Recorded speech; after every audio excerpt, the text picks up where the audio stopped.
Levar todas as brigas a sério é imprudente. Não levar nenhuma a sério é covardia.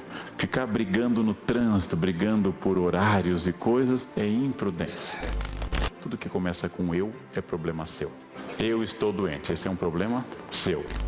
Galileu é um homem que morreu de velhice. Alzheimer é uma doença que mata quem tem muita prudência. Os jovens audaciosos costumam morrer mais cedo.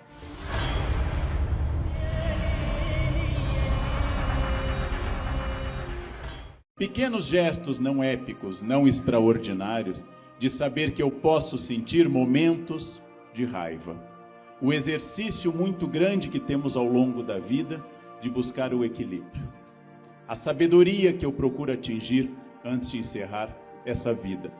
Nós mudamos a ideia porque tanto para alguns ramos da filosofia quanto para a grande maioria da ideia budista, o inferno começa a ser gestado, como no exemplo da história da monja, começa a ser gestado por nós mesmos. O inferno é uma opção de entrar em um discurso de ódio. O inferno é uma opção de eu ceder à raiva. O inferno é uma opção de eu transformar aquilo que eu discordo em um movimento destrutivo de aniquilação do outro. Então, o primeiro ponto é, naturalmente, desarmar pela consciência, pelo exercício, pela meditação, pela sabedoria, essa bomba relógio que nosso eu, nosso narciso, nossa vaidade produz em nós. O primeiro problema que nós encontramos é aquele tirano interno. E essa é uma questão que, lendo e tendo estudado várias fontes budistas, muitos filósofos, várias escolas que se aproximam do budismo ou dialogam com o estoicismo, lentamente você vai percebendo que é um exercício de domesticação pessoal, de uma ilusão do eu, que vai se agarrar à minha consciência e eu tenho que me libertar exatamente dela. E eu me liberto dela, me libertando dessa vaidade, me libertando da raiva, me libertando de pequenas coisas que eu procuro seguir e que a monja diz. Não escrever o palavrão porque ele contém uma capacidade de agressão que atinge a pessoa e atinge a mim.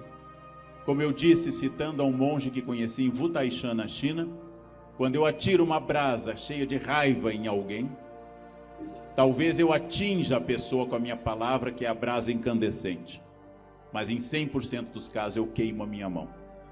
Então o problema não está apenas em ser compreensivo com os outros, não por uma caridade ou uma compaixão externa, mas por uma educação interna que coloca no meu caminho, como me ensinou um religioso jainista na Índia, que coloca no meu caminho pessoas difíceis para que eu queime karma.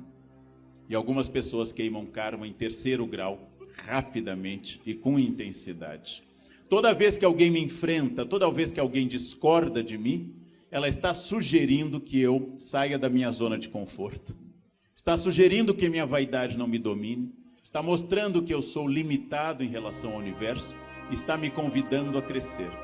Todas as vezes que alguém concorda inteiramente comigo, me elogia e acha o máximo qualquer bobagem que eu digo, essa pessoa está favorecendo o meu narciso, ela está favorecendo o meu eu, está impedindo que eu cresça. Quando uma pequena questão tem uma super-reação excessiva, que vai além do gesto em si, nós então chamamos a esse processo de uma super-reação, overreaction, uma reação exagerada, e ela é um sintoma de que aquilo dialogou com muito mais coisa. Ou seja, alguém cortou minha frente no trânsito, um gesto pequeno, e eu arrisquei minha vida perseguindo a pessoa, tomado de cólera, cheio de ira, é sinal de que eu não estou debatendo uma questão de trânsito.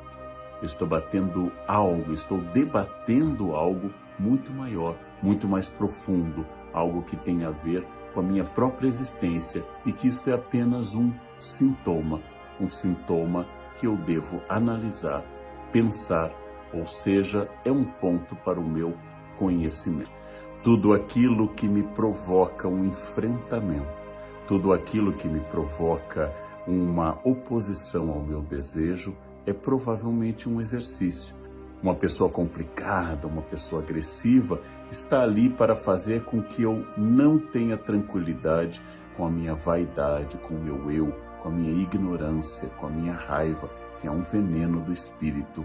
Ou seja, dentro de todas as religiões ocidentais, o ódio é um descontrole, o descontrole é uma falta de compreensão do plano de crescimento dentro do budismo ou do plano de Deus para mim dentro do cristianismo. Se eu fui tentar uma coisa e ela não funcionou, se na hora que eu ia ser atendido o guichê foi fechado, se no momento que eu saio sem guarda-chuva começa um temporal, se eu fico gripado no dia de uma experiência profissional importante, esses são pequenos exercícios para eu saber que a minha vontade não é soberana, que eu não mando no mundo, que eu não sou onipotente e o meu eu deve se curvar ao imenso oceano de coisas contrárias. Porque a ira quase sempre é um exercício terrível de narciso, de vaidade. Por isso que a vaidade é tão importante como o primeiro pecado. Como fulano pôde me dizer isso? Quem ele pensa que é? Como esse passou na minha frente? Como essa pessoa me irrita em casa? Por que isso está fazendo barulho? A todo instante eu me vejo como centro do universo. E o universo me convida permanentemente a sair dessa posição protagonista, entender que eu não tenho poder algum sobre as coisas ao meu redor. E a todo instante eu serei testado e testado e testado para saber se eu sou dono da minha paz ou se a paz pertence ao outro. Então, é por isso que a filosofia estoica destaca também a tranquilidade da alma, a capacidade que eu tenho de entender que eu posso mudar algumas coisas e há outras que eu não tenho nenhum poder. Eu devo obter essa tranquilidade que os filósofos chamavam de ataraxia, a capacidade do autocontrole. Aquilo que acontece, eu devo ser indiferente. Eu não posso mudar muita coisa. Há pouco espaço de manobra para minha liberdade e eu devo me concentrar naquelas poucas coisas sobre as quais minha vontade tem alguma ação. Filósofos como, por exemplo, o imperador Marco Aurélio, como Cícero, como Sêneca, como Epicteto, sempre nos aconselham a controlar essa ira, que é um sinal de falta de sabedoria. Epicteto nos diz: você está irritado porque alguém falou mal de você? Você está tomado de ira porque disseram que você fez tal coisa? Pense apenas, imagine, se soubessem tudo o que eu fiz. Só sabem isso. Felizmente, graças aos deuses, só comentam esse defeito meu, porque se soubessem todos os meus defeitos, aí eu estaria perdido. Aquilo que dizem de mim pode ser verdade ou mentira. Aquilo que dizem de mim é unicamente expressão do que eu sou ou do que eu não sou. Se disseram que eu sou agressivo, que eu sou irritadiço, e eu sou, as pessoas me conhecem. Não há por que ficar mais irritado ainda. E se eu não sou, elas não me conhecem. Logo, porque eu ficaria irritado. Dizem que eu sou lento ou dizem que eu sou tomado, por exemplo, de avareza, eu vou refletir, eu sou lento, eu sou avarento. Se elas estão dizendo a verdade, eu concordo, nossa, você me viu. Se eu não estou sendo julgado com precisão, eu vou dizer, interessante, não consegui ainda me mostrar ao mundo, ou é uma calúnia, ou é a expressão da verdade. Por que ficar irritado? A irritação é sempre prova no estoicismo de falta de sabedoria. A irritação é um desequilíbrio, uma inquietude que mostra que você ainda não se conhece, que você não sabe quem você é e que a sua paz não lhe pertence, mas pertence ao mundo.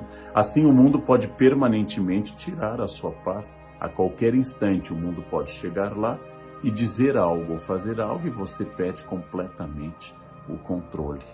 Para o cristianismo, é uma falta de capacidade e imitação do mestre, sempre manso e humilde de coração. Para o budismo, é uma exacerbação do eu. Eu acho o meu eu central e a ilusão do eu faz com que eu ache que todas essas coisas acontecem por minha causa. O budismo recomenda que eu evite o ódio, porque eu vou ter que entender, a ignorância é uma das grandes pragas contra as quais o budismo luta, eu vou ter que entender que eu não sou senhor de tudo. Eu posso sentir a dor de ter chutado uma pedra, posso sentir a dor de ter sido insultado, mas não posso transformar isso em ódio, porque o ódio aumenta a ignorância, ele é fruto da ignorância, e o ódio aumenta a fixação do meu eu, especificamente do meu eu vaidoso, que se acha possuidor de virtudes e que não pode ser atacado. A ira é um pecado capital, a paciência é uma virtude. E a virtude se exercita diariamente através da concepção de que minha irritação é sinal claro de que eu não tenho controle das coisas. A minha irritação é sinal claro de que minha vaidade ainda me domina. A minha irritação é algo que eu devo pensar e repensar e agradecer para cada chance de cada pessoa, na teoria, que me enfrenta, que diz o contrário do que eu penso ou até que me agride. Isso é uma expressão da pessoa. Uma pessoa sábia não entrega a sua tranquilidade para os outros. Uma pessoa sábia entende profundamente que a sua paz lhe pertence como um patrimônio. O sábio não se abala, o sábio não se irrita. O sábio entende que sim, aquilo é contrário ao que eu queria, aquilo dificulta meu plano no momento, aquilo me atrasa. Mas o sábio não coloca toda a força da ira, porque a ira é uma infantilização, uma teimosia, como se eu, adulto, me transformasse de novo em uma criança contrariada. As crianças contrariadas são dominadas pelo sentimento, não podem controlá-los, não aprenderam ainda o poder da razão e a capacidade que eu tenho, sim, de sentir o impulso, mas de controlá-lo. No mundo contemporâneo, no mundo da internet, a expressão do ódio, da ira nas redes é quase uma obrigação. As pessoas são afogadas nesse senso violento, irado, são muito pouco pacientes, julgam rapidamente e, protegidas pelo anonimato da internet, lançam seus ataques constantes e irados sobre o mundo. Cabe às pessoas equilibradas não darem alimento, como se diz na internet, para os trolls, ou seja, ao não responder no mesmo tom, ao não aceitar a provocação, eu acabo dizendo então que eu não vou alimentar a sua raiva, porque esta sua ira é sua, é um código seu, é uma gramática sua, é uma energia que lhe pertence. Eu não vou ser o impulsionador, a alavanca, o trampolim para a sua raiva.